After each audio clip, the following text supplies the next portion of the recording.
Aly here with Andy. We are going to talk breath work right now. Really important. I know it can sometimes be confusing in our Pilates practice because we were maybe told, oh, I thought it was inhale, but now you're saying exhale. Honestly, there's no right or wrong. It's just knowing kind of what to do when and how it can enhance your workout.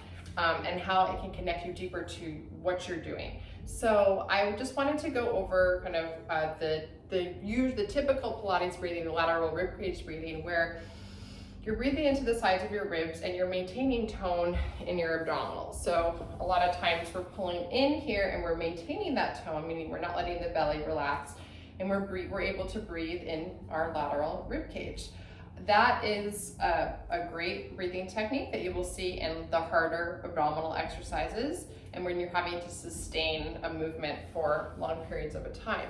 I also like to integrate the belly breathing or diaphragmatic breathing, which is when you inhale and allow your belly to kind of relax, and then as you exhale, you really draw in and feel that tone. Because what's happening on an anatomic level is the diaphragm is contracting downwards, and then the pelvic floor responds and also goes down. And then as the diaphragm relaxes on the exhale, the diaphragm or the pelvic floor springs up, creating more room in between for your abdominals to contract. So that's why when we exhale, we can get a deeper abdominal contraction, and we use that a lot within our Pilates exercises. I'm also really into the DNS breathing, which is kind of how kids and babies breathe, the dynamic neuromuscular stabilization breathing techniques, which is almost the opposite of what we've always been told. It's more of a bracing technique where you're not drawing in, you are keeping the width and the intra-abdominal pressure throughout, especially through the outsides of your waistline. Now, that's not to say that you're pushing your belly out, there's still tone, but what it's going to do is it's going to create a nice balance, like inner tube effect around your waistline, and it can really help with back pain and tightness that you may have in your back, because sometimes when we draw in, it can over tighten the areas that are already kind of tight and kinked. So if we inhale and keep a little pressure out, it can feel more stable. For instance, excuse me, here, when you inhale, I'm in my little baby position, I'm gonna keep that tone out in the waistline. So I kind of feel like I'm in this stable, floating position. I'm not drawing in, because I don't need to be right now. I can keep more pressure out. So it's more like length through your obliques.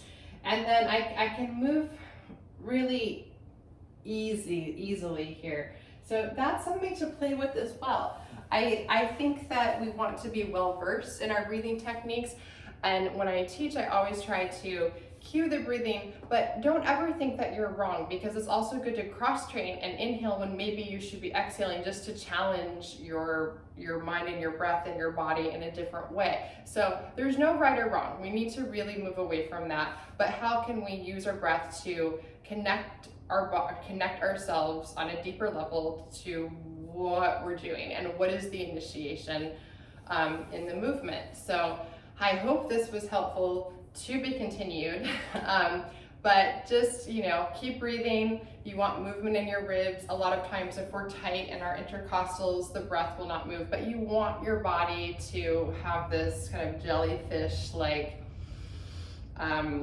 movement that happens when you breathe. I also think of like dipping a sponge into water. On the inhale, it expands, and then as you exhale, you can squeeze it out. But then there's times where we want to keep, depending on what's going on in your body, that pressure out. So you don't have that Disney princess waistline. You have a nice wide inner tube around your waistline, and you're just maintaining that tone, and you're kind of floating there with stability, which is very helpful as well. So I like to go back and forth depending on what I'm doing.